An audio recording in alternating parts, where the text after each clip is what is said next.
You know what? It's going to be funny if we do it the wrong way. So let's just go the way that we're thinking. We'll see. We'll see if we end up spinning the same way. Okay. It's a test. All right. 1, 2, 3. Hello, and welcome back to the Voices of Enchantment. I don't know if you saw the seals on the back of these chairs, but these were actually on the Senate floor, right? Yes. So I know that we've been gone for a while, but these are actually for sale in Santa Fe right now for $60. I'm probably going to get one just because I want it in my office. I don't know why anybody would not want one of these.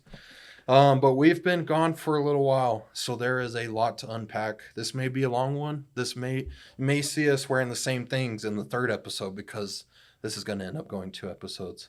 And then, of course, I'm always joined by Senator Bill Soules. Oh, man, I think the first thing that we should unpack is, what you've been up to. I know that it's been the legislative session. You passed some Senate bills, education. Tell me a little bit about it. About the legislation that we passed. Most of the education bills, and the governor signed them. They were governor bills that we were trying to get done to the end of her session.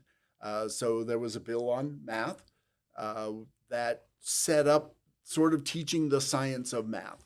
New Mexico does not do well. Most of the United States doesn't do well in math. But this is kind of putting us on track now to start doing a better job of math instruction, math expectations for students, all of society, so that we're doing a better job for our kids. Math is an important tool that we need to use, and the U.S. falls behind. Yeah, we definitely do in New Mexico. I'm not sure what we rank in education right now, but I know when I was in school, it was about I think 49th. The rankings still have us 49th or 50th. Now, the rankings lag a year or two behind reality, and we've made a lot of changes. I always find it interesting. We made these changes in math. The bill passed. The governor signed it. It became law on July 1. Mm-hmm. And yet I'll have people come up. It's like, well, you just changed all the requirements on math and we're still at the bottom. It's like, well, we're being evaluated on what we had the last 12 years of math is what sets those rankings. We're making everything, we're doing the right things to get on the right track. It's going to take some time. Yeah.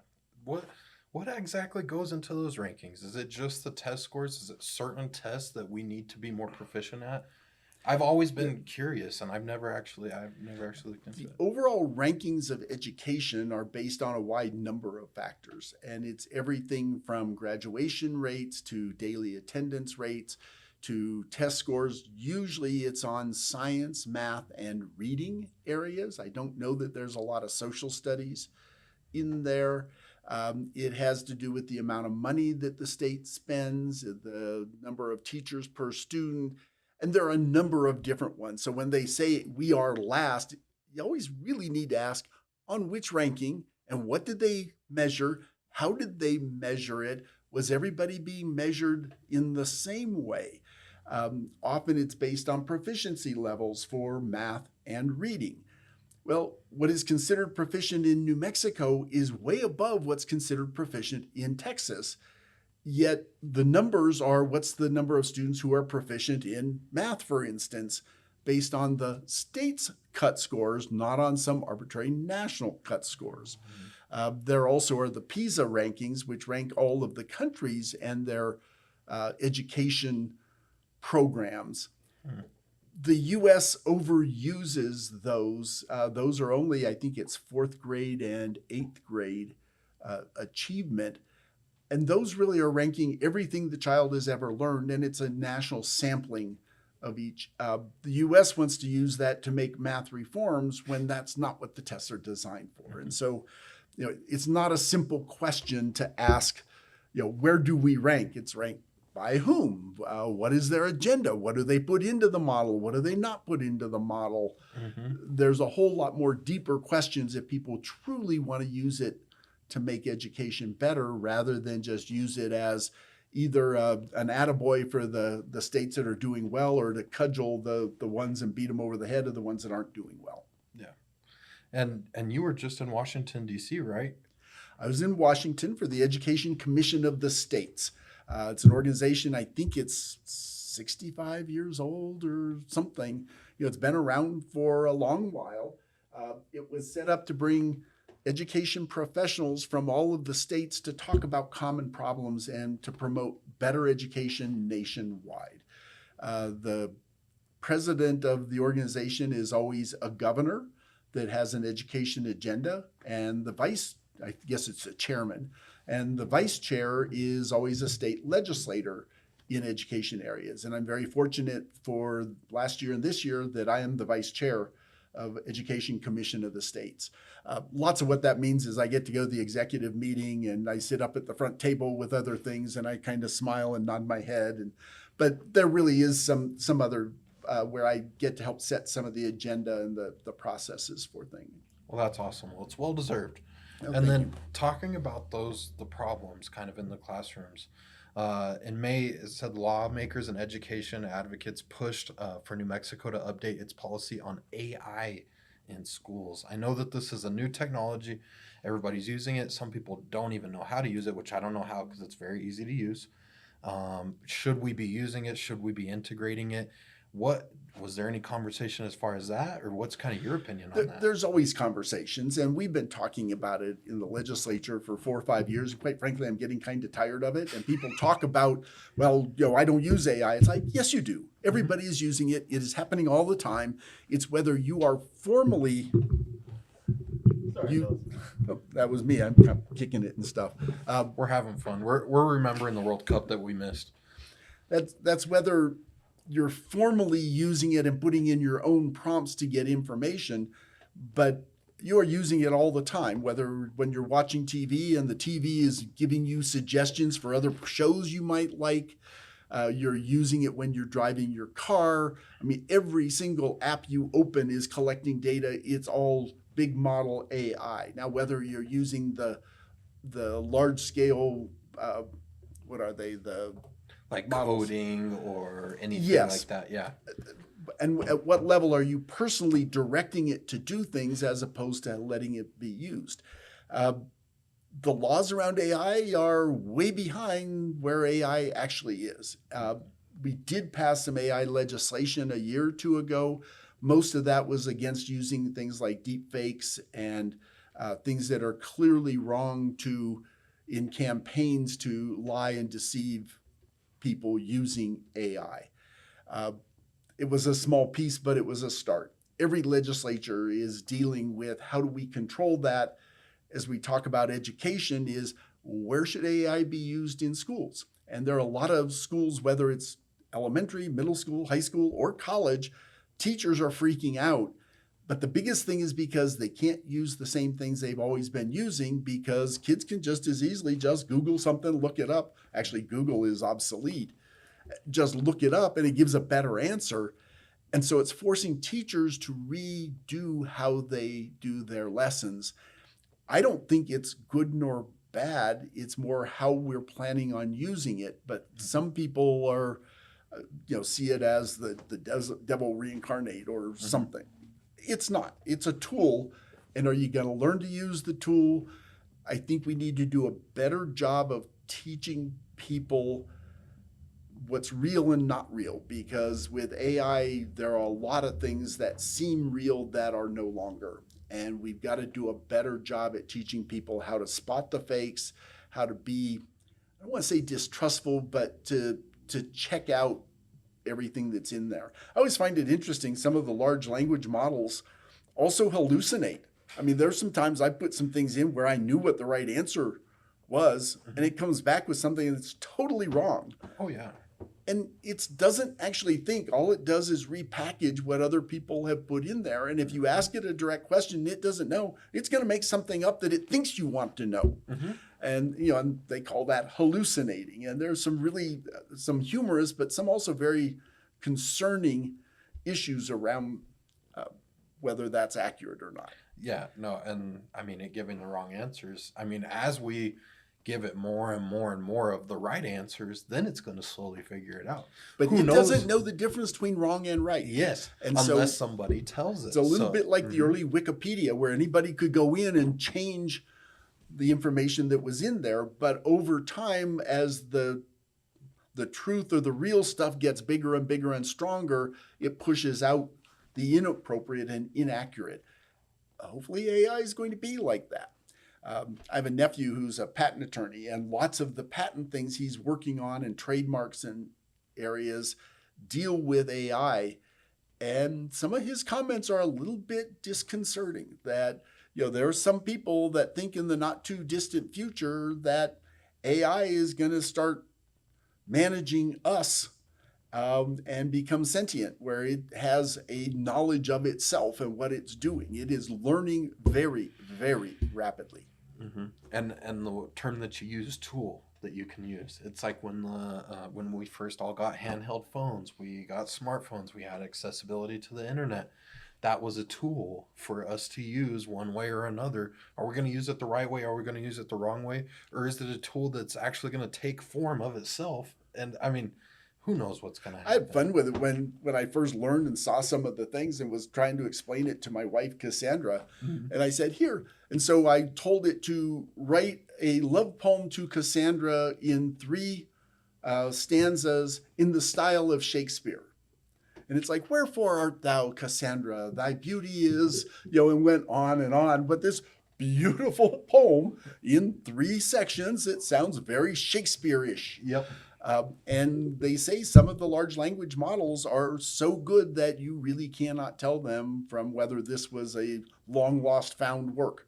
I mean, it uses all of the style and rhythm and puts it all into one model way quicker and faster than we ever could. Yeah, other than human creativity, as far as if you just want something to be done and you want something, it doesn't have to be perfect. And then also you can tell it to edit itself. So there's no need for editors. But human creativity is going to be what we have left and what really makes a difference. AI is more creative than most people are. Unfortunately, yes. Yeah, than most people. And Yes. so experts in some areas might be a little better now. Yep. But similar to when computers first started beating chess masters, and it was almost a draw, chess masters never win against the computer anymore. The computers are always better. And it used to be that chess masters could be more creative in their approaches. Computers know it all now. Yep. They can't. You can't beat them anymore. Yeah, and I mean, and again, we're going to talk about the data centers and everything that's funding these AIs. I mean, and then you look at other countries and what they're doing is they're actually putting AI almost like satellites inside the ocean. And so that way it's not using any upwater. And then we just had if you guys saw on our YouTube channel, we did produce the full press conference of where 4 senators were actually there talking about Project Duper, what it's going to be for everybody, why they have the concerns that they have. So it's very interesting to talk about it and everything, and then it's actually affecting our everyday lives, even just without anybody using it, just what it needs to be used. Now they're going into the desert. They see all this open land, which we have a ton of it. We're a very rural state. I just don't see how it's feasible. And I mean, you can kind of go with your concerns again as to what you've found, because I'm sure the lobbyists from them have been approaching you. I'm sure of it. The lobbyists do approach me, and often I start asking questions they're not prepared to answer. And it's often I'll get back to you, and often they don't. And my concerns aren't around that we ought to be shutting down AI, but how are we using the energy for these? And those businesses are not doing it for the good of mankind. They see it as how are they going to monetize this? It is pure outright capitalism, and they want money. And they want others to give them as much as they can get to put in the infrastructure and the money, and they're going to get the cheapest energy that they can or subsidies where they're able to. I worry about the greed around it, and there are so many of them springing up. And when they become obsolete as quantum computing and other things take over, what are we going to do with these great big huge data centers? I've got concerns not around AI or the need for those, but more the logistics of this feels like, and there's a lot of people who believe it's like the tech bubble of the was it the 90s, I think, when everything and people were putting all kinds of money, and then there was a big collapse and a resorting and a reorganizing. And when I see the amount of money going into these and being promised, where's that money coming from? You know, how's that going to get capitalized? Because it's not free. It's not cheap. No, it's pretty interesting to see what's going to happen if it happens. I mean, they're already building it. I don't know if they're going to be stopped or what's going to happen, but it's actively being built as we speak. There are a number of interesting things around it in that the state land commissioner denied the application for the natural gas pipeline to it because it was Project Jupiter in southern Doña Ana County is going to be using fossil fuel. And they now talk about it's going to be fuel cells. Well, the fuel cells are still using fossil fuel to power them up. And so it still is very fossil fuel intensive, but denied the pipeline to get the fossil fuel natural gas there. Is that going to cause them to repivot? It's probably not going to shut it down.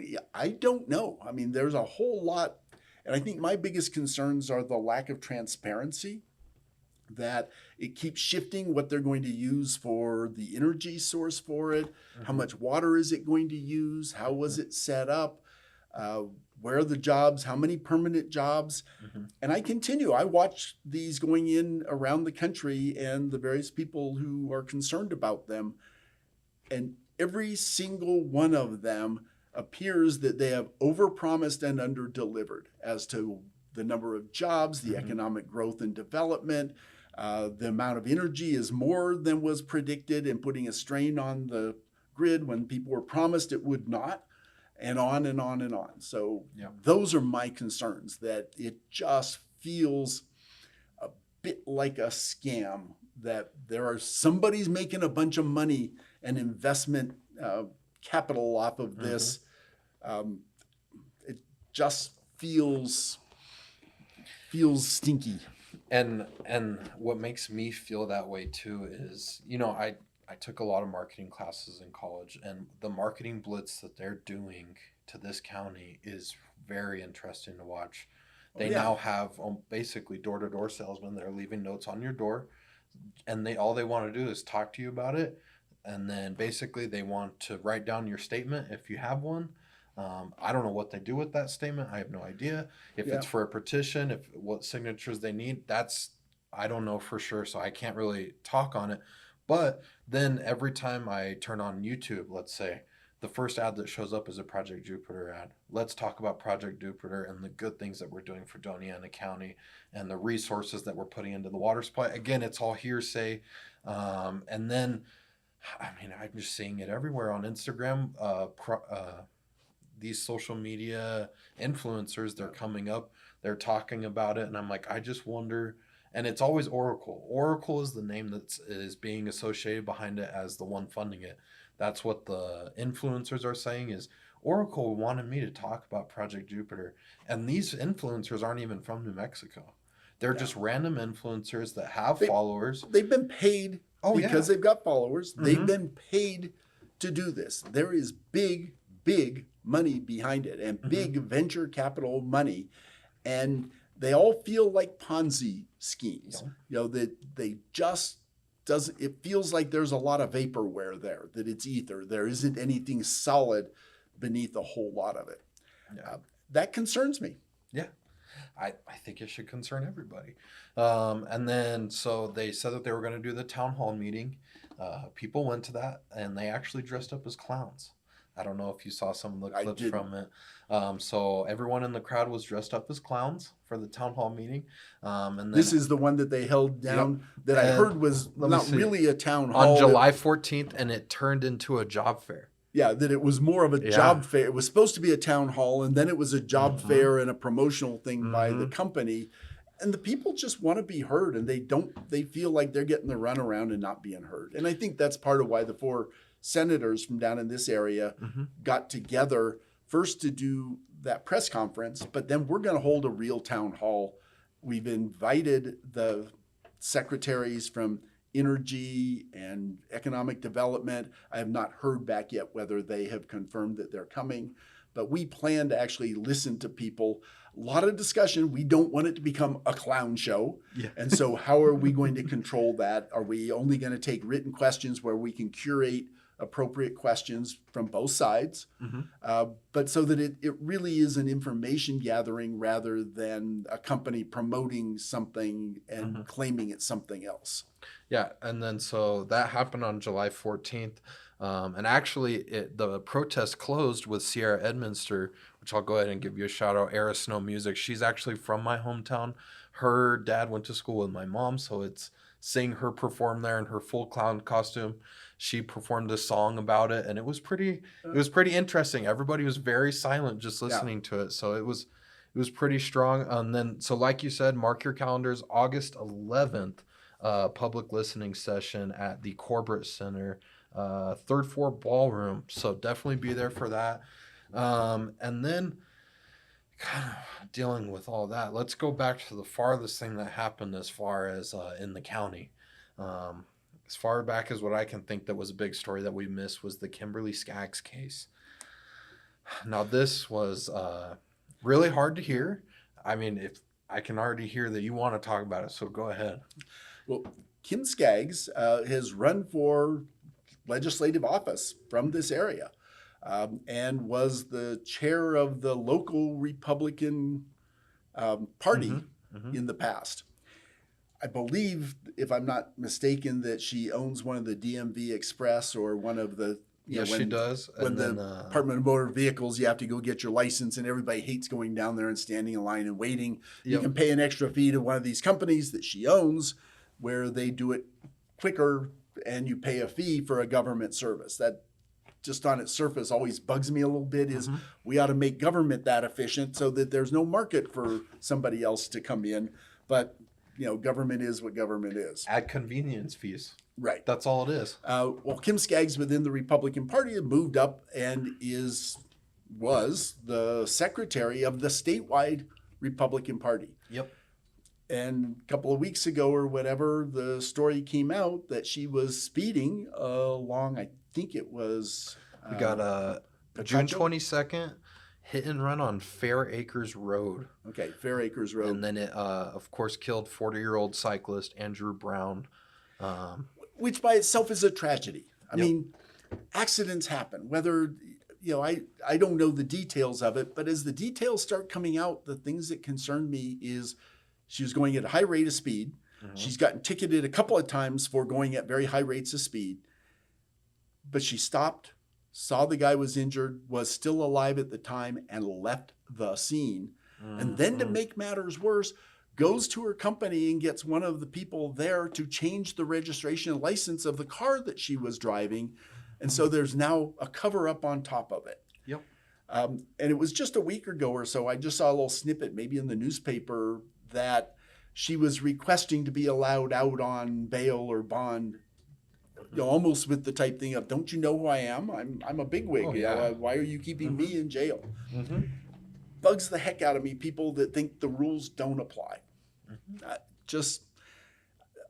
You start with something that was a tragedy, and yes, she was speeding. There should have been fines for that and everything, but it could have ended with a tragedy.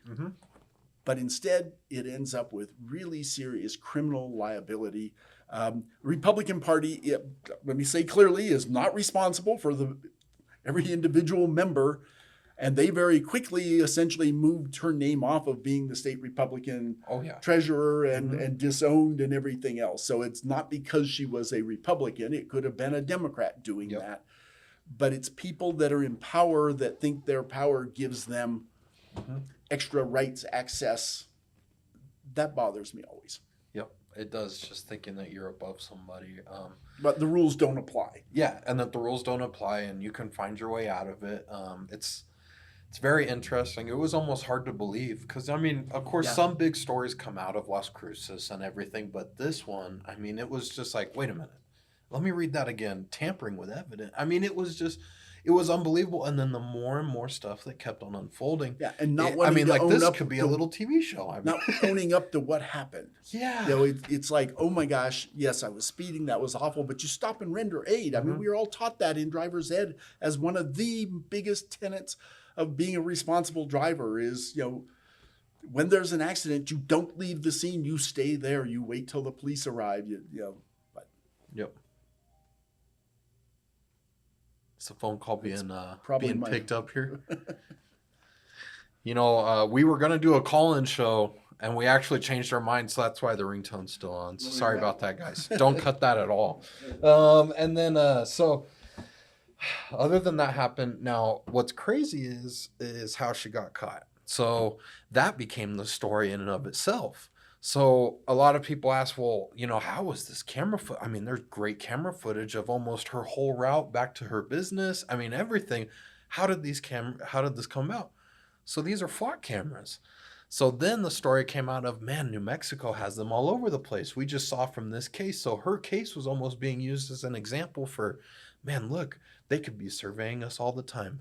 And so these flock cameras, a lot of people have issues against them because ICE, CBP, and the FBI are the ones that use them and surveillance them. Now, of course, they're always going to say, well, we only use them when we need to. For instance, in this case, we got to find footage of if this really happened or not. Of course, they find great footage, high quality cameras. They're going to catch everything. They're going to catch your license plate immediately. It's all going to be taken care of. Now, these are being placed all over everywhere.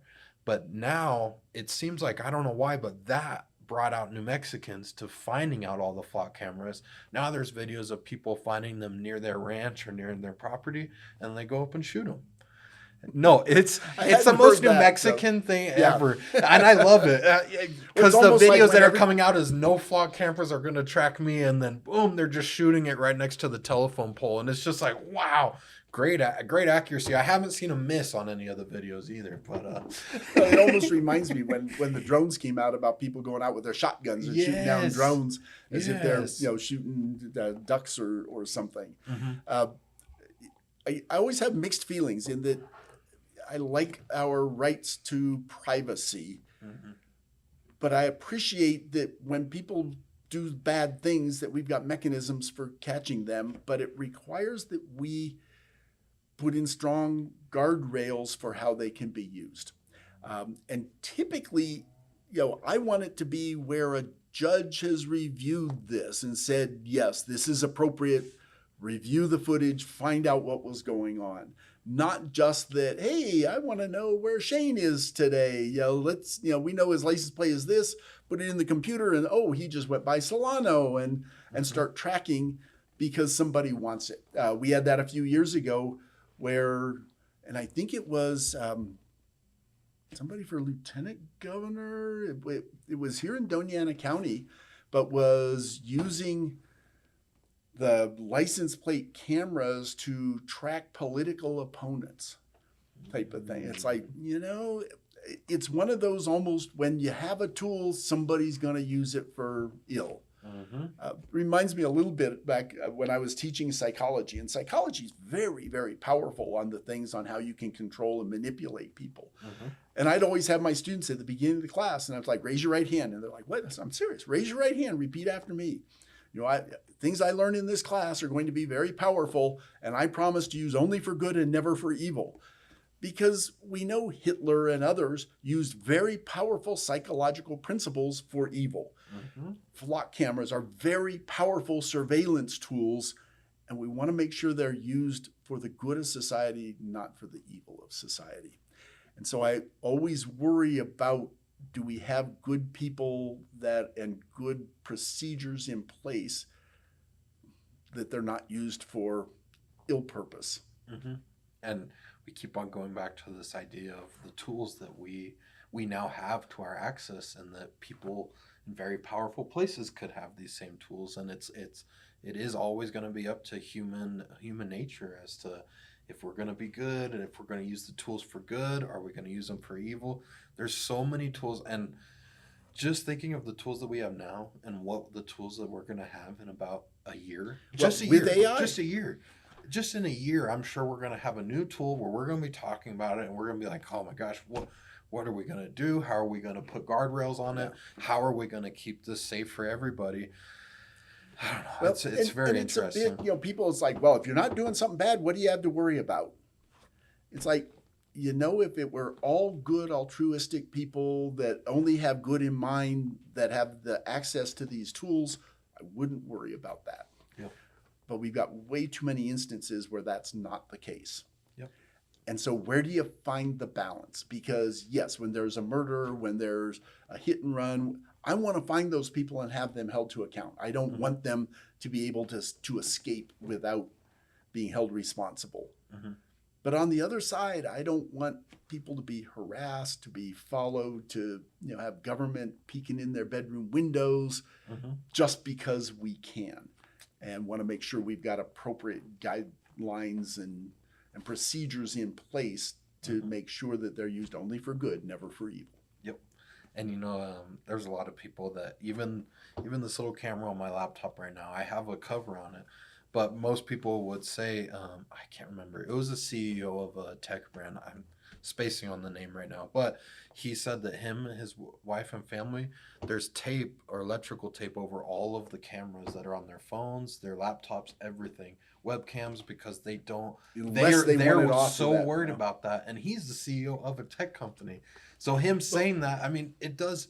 If you truly want true privacy, the only way to 100% take that away is you take out all the tools that could possibly do that to you. I just read an article on don't remember the title, CEO of essentially Madison Square Garden and also the Sphere in Las Vegas, and how he surveils people all the time, political opponents, that he surveils them and then has his goons go and escort them out on something of, they were being disruptive.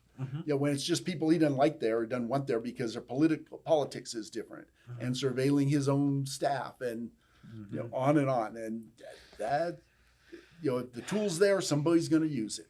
And that's always the worry, I think, of, like with nuclear weapons at the world level, is once somebody's got the nuclear weapons, somebody's going to use it.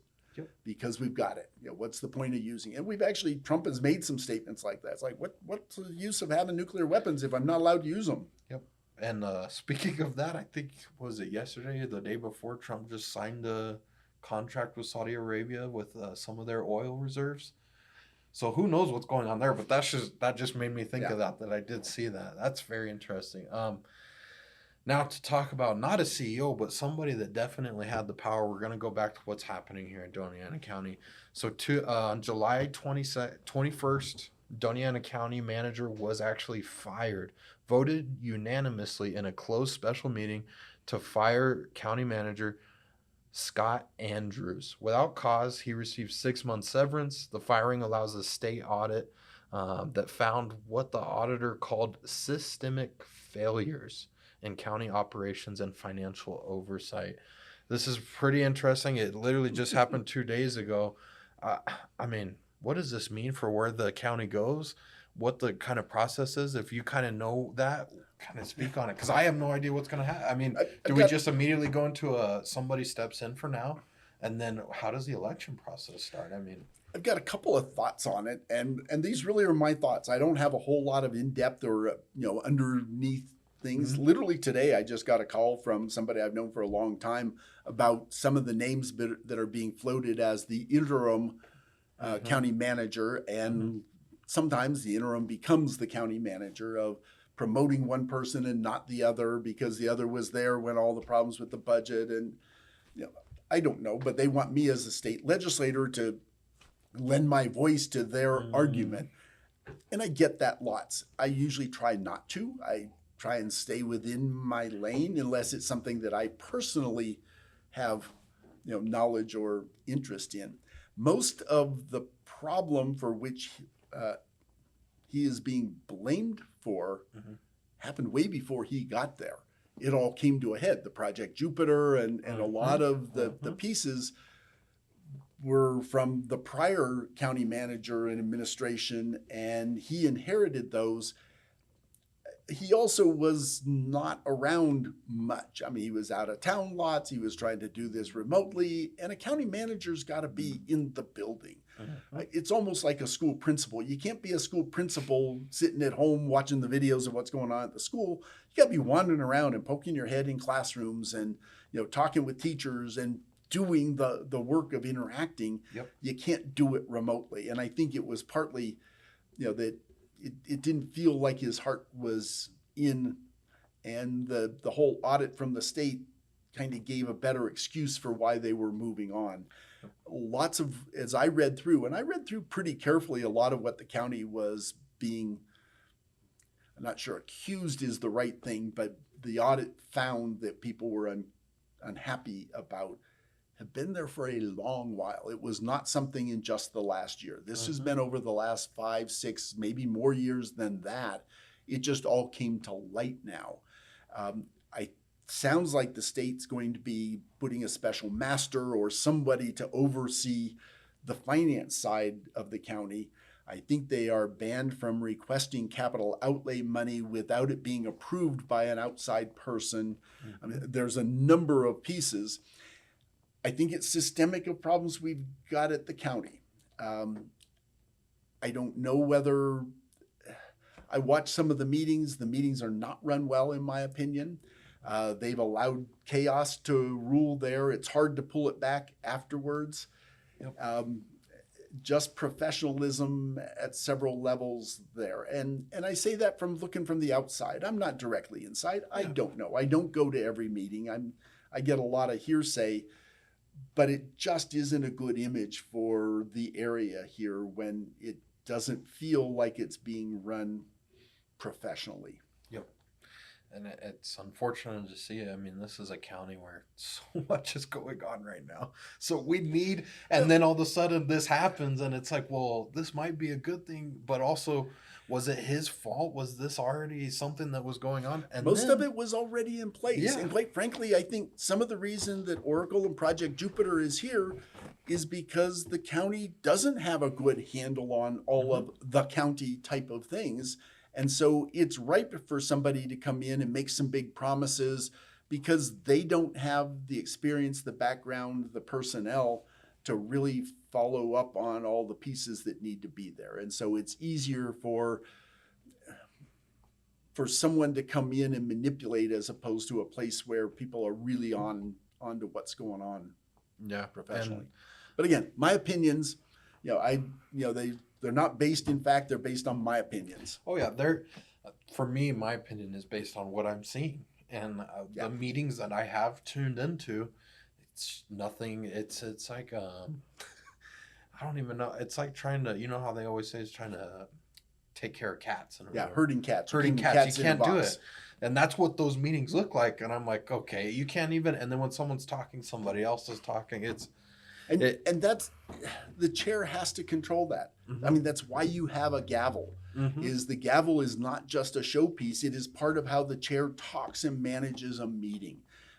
And it takes practice and learn how to do it. And you have to do it consistently and all the time and every time. And you can't be lax about it. And then suddenly something happens and you're not prepared. And then chaos rules. And if one side does it, then you got to let the other side do it. And then pretty soon you have no control over your meeting anymore. You know what? I think I just figured out the problem. It's with the gavel. Do they have your gavel that you've made? I don't know whether he's got a gavel that I've made or not. Well, so now I know that the issue. Be. Whoever the interim is, or whoever that the new person may be my is, end to go and help. Gavel, it's like, hey, come and do a workshop with me, and I'll give you one of my gavels for having completed the workshop. And we'll show them how to use it and everything, and we know that it'll be good. Yeah. Other people use it. We found the issue. But unfortunately, it doesn't stop there. The county undersheriff has publicly called for both the county manager and the county attorney to be fired, alleging the sheriff's office was interfering with during an internal affairs investigation. I mean, it just seems like things just keep on happening. Yeah, and again, it's not a good look for the area, and quite frankly, it paints all politicians with an incompetent brush, which isn't fair, but I understand where that comes from the public when they see story after story of their government not acting in their best interest. Yep. It's pretty interesting. We'll have to see how that goes. Let's talk about something a little more lighthearted, a little interesting. This is a new segment that I want to start bringing up to every episode. It's going to be the Triple Crown. Don't ask me how I came up with that. I used to live in Horse Rio, racing. so okay, yeah. He already figured it out. And you know what? If anything, this is in remembrance of the horse track that is now no longer operational due to the floods and the fires. So. Have you heard? Are they? Is it done, or are they? There's any plan for bringing it back? I know they brought it back the one time, and then the next summer it flooded out again, and I think the money's gone. From what I've seen, is there is investors, there is money that is going to be poured into it. Do they know where to do it? Do they know what they can do or where they can have it? That I have no I know idea. at the state level there was a request for a lot of money to fix it, and quite frankly, I was one of the ones that's like, wait a minute, this is a private company. Why is it the state's responsibility to rebuild for them? That violates the the anti-donation clause. Is the state now going to own this? Or are we just giving money to a private entity? Don't they have insurance to cover I mean, I had a whole lot of questions. Yeah, as you should. I mean, and yes, it is privately owned. And there is investors involved in it. Like there has been, I'm sure. And I think way back in the day, the cartel used to like run that horse track. Oh, there certainly was some shady stuff going on, and probably still does. Oh yeah, for sure. I do feel for the people of Ruidoso, because that was one of the economic drivers. That in the ski area, and with climate change, there hasn't been a whole very good snow years for a couple of years, and the little town's suffering for it. I mean, the Texans brought in a lot of money during horse season, and that money's not all coming in. And so the hotels and the restaurants and the tourist industry that really was the heart of that community, it's struggling. And I feel for the people there. Yeah, and I mean, I was born and raised there, K through 12 there. I mean, that's my home. I still go back almost every other weekend to get away from this heat down here, because it is brutal, especially this summer and last summer and every summer that I've been here. But anyways, to go back into the segment, because we just went off on everything. That was actually the segment. No, I'm just kidding. So the Triple Crown of New Mexico. So basically what we're going to do is we're going to pick our top 3. You guys can actually vote on it. We're going to be posting it on our socials. We're going to start off with an easy one. I don't know how to do heads or tails. I don't have a coin on me. So actually Evan is going to be, our producer is going to be the one to pick who goes first. We're just going to do our top 3 New Mexico meals. This is going to be an easy first one to get us going. We'll see what the next episode brings, but I think this is and it doesn't have to be, only in New Mexico. If it's just a meal that we do really well, that's all I'll set it up for. You go ahead and pick, Evan, because if we do thumb wars, rock, paper, scissors, there's too many ways to cheat on it. So. Also, this is your idea. I think you need to do the table setting for this. So why don't you go first? Okay. Start off. Give us your first of 3. Well, this is going to be New too Mexico easy meals. since I have the first overall pick. It's way too easy for me. Oh, wait, you can't pick the same? No. So we're going to pick so I'm going to pick my 3. Now it's going to be I go, then he goes, I go, so on until we both have 3. And so what if we have the same ones? Oh, well, you can't. Do we have to come up with 6? You have to. So you I now can't have just count on 3. I better have an alternate or 2. So start thinking. Okay, in no, your we're head turning this right around. Bill's going first now. It's like, Okay, if that's the you rule. know Yeah. what? I had an easy 1-1 pick because that's what I order everywhere. But now, you know what? Don't You're pull right. any punches, I better man, be just fair like- because I did have time to think about this. I did. It was my idea. So, and also I'm a well-known eater. I can eat a lot. So.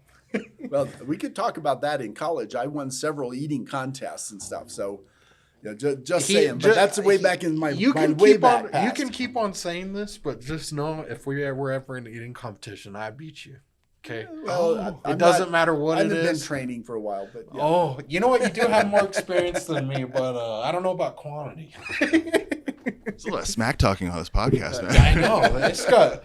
See, this is contentious. We're gonna see who wins, and then whoever wins, of course, will get the first pick in the next one, and that's and then we'll keep tally of who wins, and maybe we'll do a year recap of who won. We'll do an award. We'll think about that later, but for right now, I guess we'll start with you. Top 3. Of course, I'm gonna pick 3 as well. So top 3, your Triple Crown of New Mexico meals. What would it be? Your Triple Crown. I think one of my favorite meals, and I don't get it out lots because they don't always do it well. I love stacked red enchiladas with onion and an egg and the melty cheese all over the top of it. And I like a really good, heavy, dark sauce, not a thin, scarlet looking one, but one that, really a thicker, darker sauce. Okay. Certainly, it's got to have onions, and then the egg, because the yolk running over it. I mean, that's nature's sauce, is to have the yellow yolk running over it. I knew you'd take my number one pick. Was that your number one? It was the easiest number, and flat, right? Flat ones with an rolled. over easy egg on top. Absolutely. Yeah, we have the same. The egg's got to have a melty yolk in it that drips over. Now, just cheese enchiladas, or are we putting meat in there? Mine are just cheese. Okay. I could never do that. Just so everybody knows. Okay, mine would have. So is that a separate meal? No. I can't. It is. That'd be a you separate. have enchiladas. You have enchiladas. I'm gonna let you have enchiladas because I'll still win. I promise you. I got a good. I think I have about 20 in my head right now. So okay. All right, I'm sensing a bit of competition. Oh, definitely some competition. Now I'm gonna go with a classic. Now a lot of people may not. I love how simple it is. Now I'm talking about a great green chili con carne bowl. It is so simple. All you got in there is the meat and the sauce. You have a beautiful, of course, a homemade tortilla if I can. Homemade tortilla. You put some lime, some cilantro. Me personally, I don't like onions, but I mean it's just so good. You put it in there, make your own burrito, make your own taco, or just eat it by itself, and it's not that filling. Except if you get the portions that I get. But that's gonna be my number one pick now. Okay. Yep. Okay.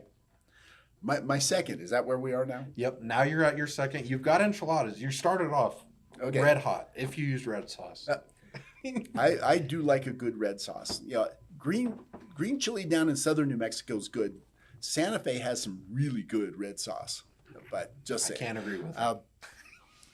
My second one is naked chili rellenos. And by naked meaning there's no batter on the outside. I don't like when the batter soaks up all the oil and it's just greasy and it takes away the flavor of the chili. So a good green meaty chili, and the cheese matters. It's got to be Munster cheese because Munster cheese softens and gets gooey without running out. And so just on a bare naked cast iron skillet, put the cheese inside the chili, both sides, a little bit of salt on it. You get the full flavor of the naked chili rellenos. The chili rellenos was on my list for sure. It was top 3, and it wasn't. But no three, batter. So. No batter on them. Yeah, I don't think I've ever had it without batter. Now that's something that I need to try. I don't know how in my 25 years I've never tried that here. Maybe I have, and it was just on a burger or something, which is going to take me to my number 2 pick, a green chili cheeseburger. And you know what? I want to throw a little bacon in there. Has to be crispy. And then you know what I like to do on my green chili cheeseburger? We're going to go back to this. I love over easy eggs and the egg yolk running through the burger.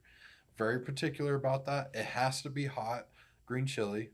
I don't like a sauce on it. I like actual. And where are the best ones in the state right now? Hatch. But where in Hatch? Ooh, Sparky's. Oh no! See. Oh my God! Really? We're gonna hold on. Let me make sure that this is true. And by the way, New Mexico actually has a green chili cheeseburger trail. It takes you to like 15 different restaurants that do green chili cheeseburgers. But Sparky's is the one that Hatch is famous for. Actually, that cheeseburger thing, that sounds much better than doing like a tour of like wineries. It just sounds like I could do that as opposed to. Well, you can do that without having to get an Uber to take you home afterwards, like you do with a winery. So he's gonna say Sparky's, and actually, I'll have you know, in Capitan, New Mexico, where I went to high school, multi-time champion of the New Mexico State Fair Green Chili Cheeseburger Challenge. I had to look it up just to make sure I was correct, because of course I am very biased. Now, I'm going to show you the picture. We'll probably put some pictures up. They actually brand the Zia symbol on top of it. Oh, very cool. So this is in my hometown. There's actually no stoplights in Capitan, so you just go straight here, and that's all you need. They actually fry their green chili, which I'm not too big of a fan of. But hot green chili, grilled buns with a brand on the top, got some bacon in there, and I'm a cheddar cheese guy. I just think cheddar cheese belongs on a green chili cheeseburger. And then actually, I like a medium to medium rare burger. And of course, if I could choose Oso Grill in Capitan, New Mexico, that's exactly where I'm getting it from. Okay. Well, we were talking about in Hatch. So Hatch is Sparky's. Hatch is definitely Spark. As far as from around here, definitely you should go to Sparky's. There's no debate. But if you're around there, go to the multi-time winner. Okay. Well, now we're to my third one. Okay. I love what is it? What's the pork meat? Birria? Hmm? Birria? Well, I'm trying to remember. Bada? There's so many. Yeah. There's so many choices. Pork, red sauce, Okay. burrito, Okay. big burrito, and smothered with red sauce on top. Wow. Yeah, double red. that's would be my third, is a big smothered red pork meat Okay. burrito. Since he was specific about his burrito, I'm going to go with a New Mexican style breakfast burrito. Absolutely. No, I don't want to do a burrito because you already did burrito. No, I have to because it is honestly, it would be in my top 3. Just a perfect eggs, green chili, some fried potatoes. Really doesn't matter what you got in it, just as long as you smother it in some hot green sauce. That's all Yours that is I green want. sauce, mine's red I sauce. know we're gonna have to disagree on that. When you ask red or green, he's gonna say red. I'm gonna say green, and then I'm gonna be right. So there Well, we except go. for like except my Rano. My Rano is No, the Rano. thick green. That's something that I'm chili. honestly gonna try this weekend. Probably Munster cheese. Got to be Munster. Munster cheese. I do know that, but I've never had it not breaded.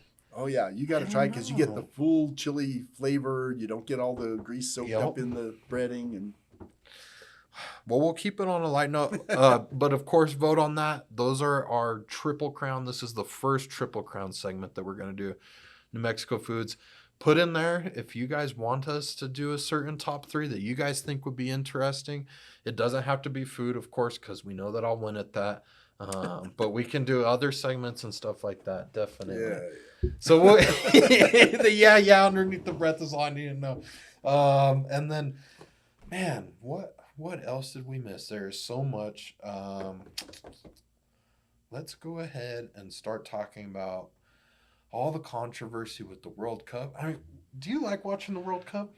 I sat and watched almost all the games through that were on TV. Some there were multiple games going on, so I had to pick which ones. Okay. Certainly watched the U.S. games. U.S. was playing great. I thought they were doing so well. Playing hard. They were scoring goals. Was it the last World Cup where they scored like 1 goal in all of the pool play? And this one, they were scoring multiple goals. They looked like they had energy. They had good teamwork all the way through. That was fun. Certainly always watching Mexico. Canada, and the joke before the Olympics started was, Mexico's got a pretty good shot. The United States will get out of pool play, and Canada's glad to be hosting. And Canada gets out of pool play. Yep. I mean, they were playing really well. And so, that was lots of fun to watch. And obviously watching the stars of Messi and Ronaldo and, Messi scoring 3 goals in their first match. I mean, there was some amazing soccer going on. My schedule got busy as it got more of the playoffs, and I couldn't watch as many of the games. Well, I hope that you missed the USA-Belgium one because nobody wanted to watch that. I didn't. I watched it, and I felt bad for our team. It was, and then it was the hope of, like you said, we scored 4 goals in one game. That was more than we've scored in the past 3 World Cups. I'm not sure the exact stat, but I know I saw it when it happened. And speaking of our top goal scorer, let me pronounce his name correctly. Folarin Balogun. I'm pretty sure I nailed that.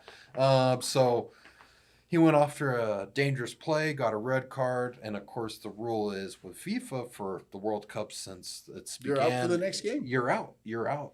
That's it. And that's the you've gotten your 2 red referee's cards. call. And they actually have the review, and the ref went and reviewed it and didn't change his call. He said no. Nope. And I think it was an extreme red card for what the play was. Yep. It says But here that's the rule. extreme. But that's the rule.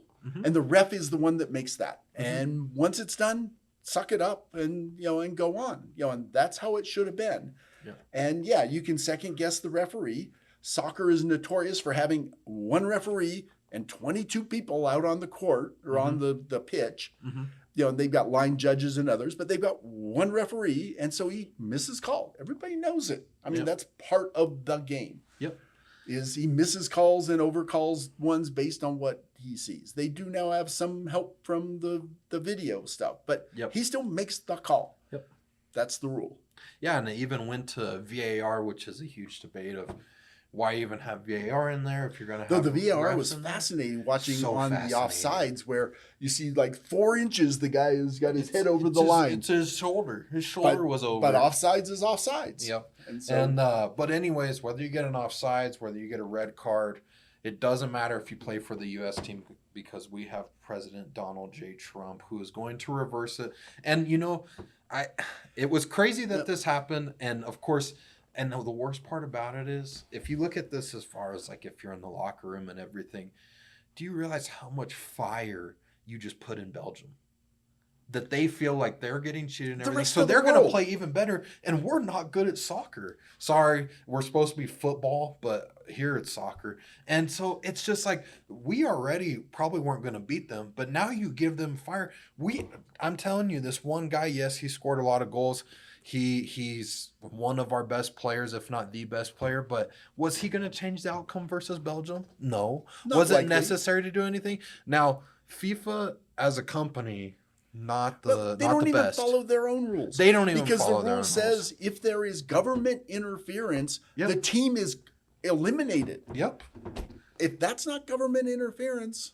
And they got us eliminated. And it's not the president just saying, hey, it was a bad call. He calls the president of FIFA. Mm-hmm. That's interference. Oh, yeah. And it's clearly in the rule, and they don't follow their own rule. Yep. Now, let's talk about... The U.S. loses no matter what the outcome of that. If the U.S. wins, it's because, you guys, had your president call and cheated where nobody else gets to do that. Imagine if the prime minister of Japan is called because they didn't like a call. Yep. The rest of the world go, what? Yeah. But, it's the U.S. And if they win, it would have been tainted. Mm-hmm. And, as a result of him playing, the game is tainted. Yeah. It just was zero positives to come out of it. I was just disgusted at my country that my president would do that. What I think should have happened is the coach should have said, well, yes, they said you're allowed to play, but I'm not going to play you because the rules say that you had a red card. Yep. And you sit out. Yeah, and again, but then he would have been the heel of everybody in the country who cares more about the outcome than following rules. And again, back to the locker room part. Let's say that he kept the red card and he was eliminated. I mean, then our team has a rallying thing like, oh, they don't want our guys to play. They don't want us to win this game. And then that could have built some American underdog story, which is where we thrive in the past and the Olympics, everything. When we're the big underdogs and we have a player injured or the red card happened. Yeah, the where he's miracle on eliminated. ice type of Yes. thing where you know, no chance to. I think that was a big turning point. The U.S. might have beat Belgium. Yeah, I mean, no, I felt bad for the entire team because there was no good thing that came out of that. Not a single good thing at all. And then we get embarrassed by Belgium, rightfully. And then, of course... Belgium played great. Oh, they showed why they have won the World Cup before, for sure. And then, so let's go... I mean, this is pretty crazy. We're going to fall down a rabbit hole here that I fell down myself. So the Open just happened. And now during the Open... We're not going to finish up and talk about the Spain against... I guess we can finish with the world. I'm sorry, I'm not a big soccer guy. I was in Philadelphia, and we went to a Phillies game against, who was it they were even playing? I don't even remember. Philadelphia Phillies. But Philadelphia lost. They were down 5 runs after 2 innings. They scored 1. It was a semi-boring game, and it was while the final was playing of the World Cup that afternoon. And so as we're getting out, the crowd of people everywhere, and one of those big sports arena bars right by the stadium in Philadelphia, and a bunch of people are going in and big screens with the World Cup. So we watched the last 5 minutes of regulation time, and then we watched the overtime.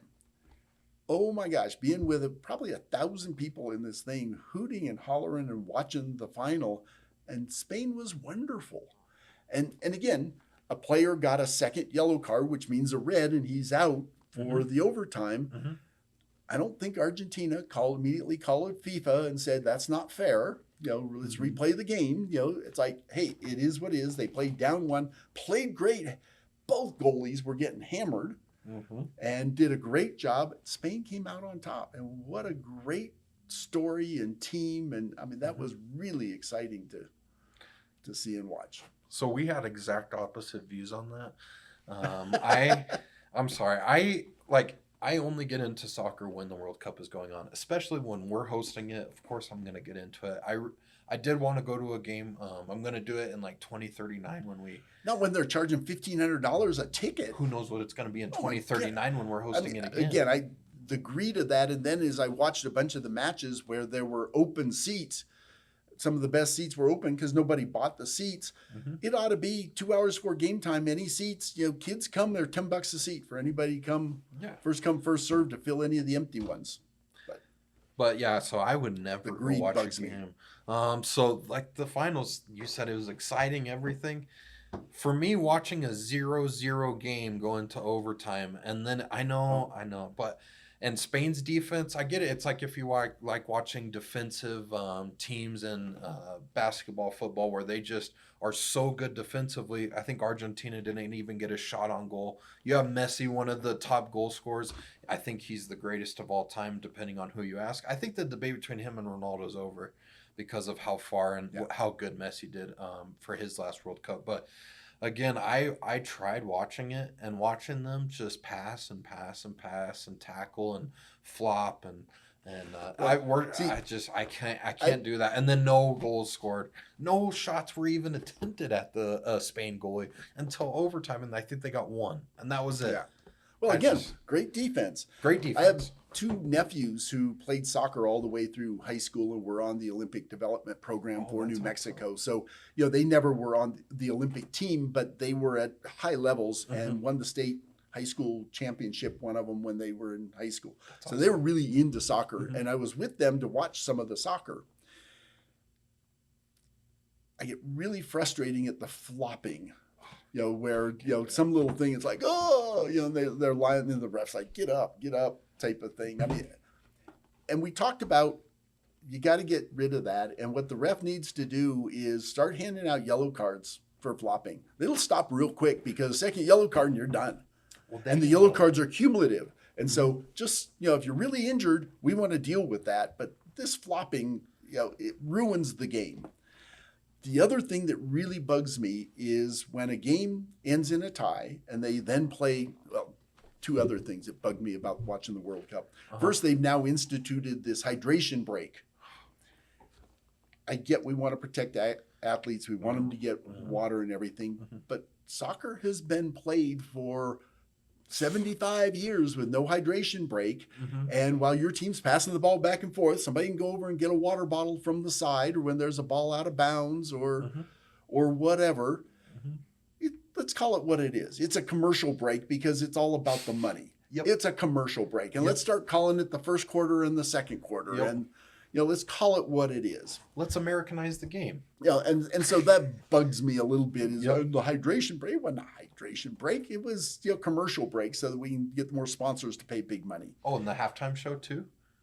Well, there always has been the halftime.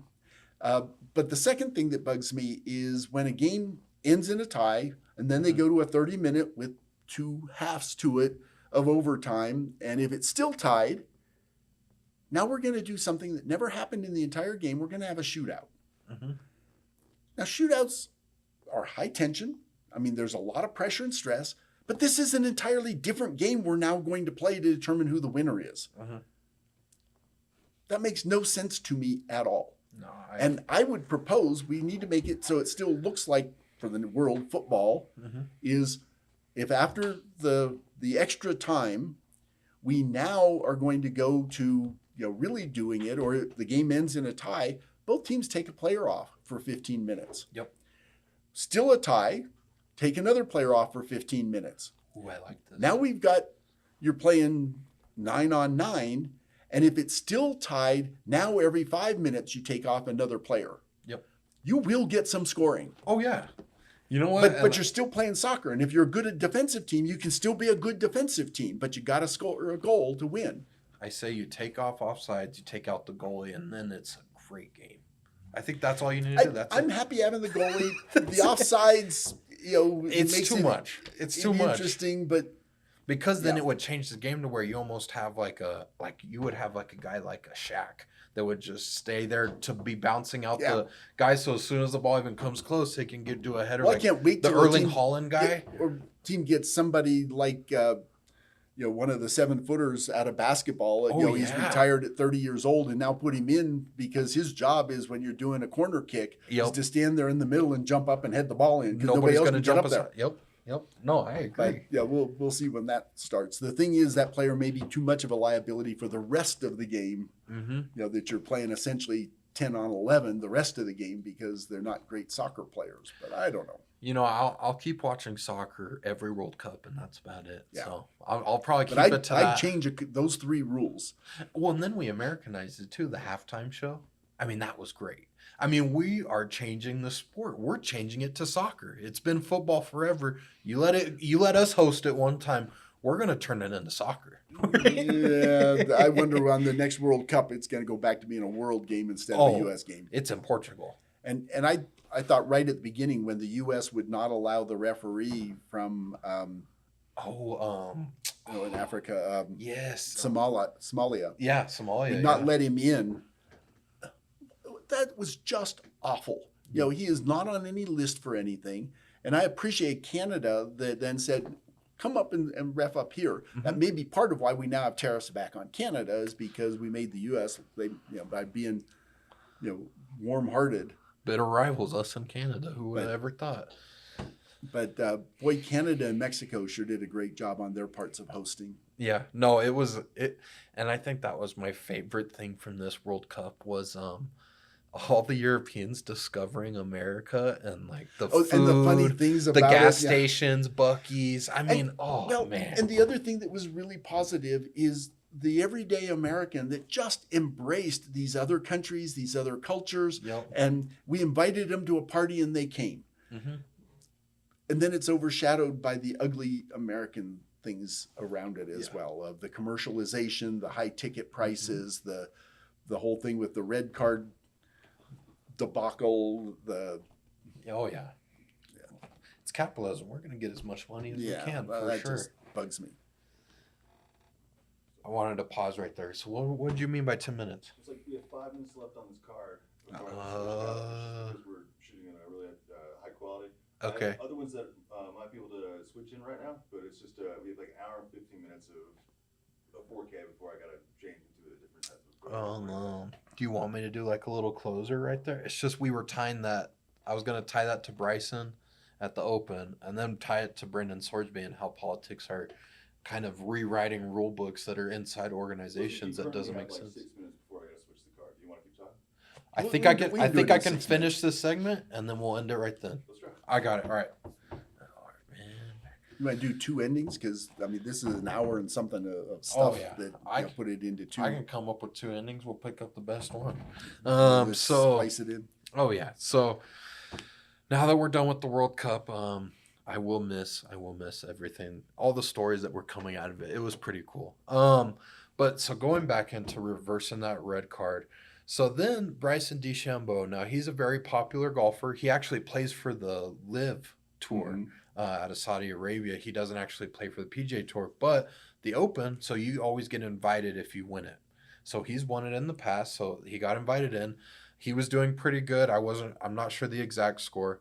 Basically, his ball was in the thick grass, so he goes over to get to the ball.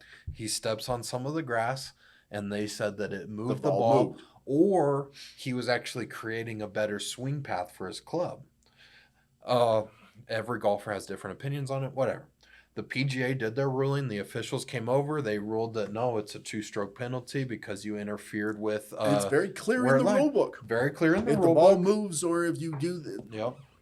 This was not somebody that knows him. I mean, other players probably had similar penalties assessed throughout the match, but they may not be a name player. Exactly. So He's doing pretty good. I think he was in the lead or one shot away from the lead, something like that. Obviously, the 2 strokes tape him back a little bit. He's a huge YouTuber. That's where he actually gets all of his following. Now, he does this series called Breaking 50, where they try and break the score 50, which is almost near impossible, but he's so good. So then he brings on other good to average golfers. He's done it with Tom Brady, everybody. He did it with Donald Trump. They did it. They actually broke 50. Turns out he's an excellent golfer. Donald Trump is. I actually watched the video. His iron shots just perfectly straight every time. But I mean, if you go to even some of the clubhouses here, there's some guys that all they do is just hit it perfectly straight. It doesn't go far, but it's just perfectly, because they've been doing it forever. So he calls his buddy that he's done that YouTube video with, who's also our president, and actually asks him to help overturn it because he couldn't get it overturned. And he actually said in the interview that, of course, he said it because he actually saw what happened in the World Cup. So him thinking, and of course, so what does the President Trump do? I think he tweeted about it, or he actually made a call. The PGA actually denied it. And that means that organization is actually ran professionally and sticks to their rules. Because when you have rules and guidelines, they are rules and guidelines. They should stay there. There should be no interference. Change the rules outside of the competition. You can't change them in the middle of it. Yep. And then this is also something that we miss. So this is, I'm going to get to my point later, but so Brendan Sorsby also, so he signed a $5 million contract since there's now NIL. Biggest contract NIL goes to Texas Tech and Lubbock, pretty close to us. So it finds out that he's bet for over 4 years on himself, his team, including at least 40 bets on his own team's game while he was at Indiana. He was in Cincinnati before he transferred, but obviously violated the NCAA gambling violations, which then is, well, you can't play for the NCAA anymore. You automatically lost your eligibility. Those rules are in there to make it fair because if you're playing in the game and betting on the game, you've got the ability to change an outcome that others don't, and that's illegal. And obviously a $5 million college quarterback is already kind of unheard of. Obviously, he's going to have agencies and agents behind them. What do? They find a loophole. So they say, well, actually, the government can overrule this. So they went to a local judge in Lubbock, I believe, or around Lubbock, and he actually granted an injunction letting him play in 2026 anyway. Now you're telling me that he is not a Texas Tech fan. I mean, it's just the fact that he could overrule that. The NCAA actually fought it. They went back on it. They're actually still going back and forth on what's going to happen. Then he was thinking of going to the NFL since the NCAA was still fighting the judge that overruled it. And so then the NFL then says, well, no, you're not going to play for us either. So what could happen is there's a supplemental draft where he could just immediately just go into the NFL because he is obviously he's going to be drafted. You pay him $5 million to be a starter. Well, those NFL teams will be leery of somebody who's been betting on himself and breaking the rules because they make too much money to have somebody trying to jeopardize it by cheating or gambling on their own games. Yep. And so he tried to go to the NFL. And the NFL then said, we're not going to do a supplemental draft for you. You're going to have to figure it out. So right now, he's doing nothing. He's not at practice. He's not anywhere. He's doing nothing. All that he has is what the judge said. And this brings me to my point. This is in football. This is in soccer. This is in golf. Golf is the only one to officially deny it. And this just brings back, we can even relate it back to the tools. You give the tools, and what do you do with them? What are we going to do? I mean, if it gets to the point where our president can call in to bail his buddy out, I mean, that's basically what this is over and over again. How far are we going to let this go? Who are the rules for? Yep. Are the rules for everybody or only for those who believe their rules? Yep, and that's pretty much what's been going on. So that is a lot in one. This may even be too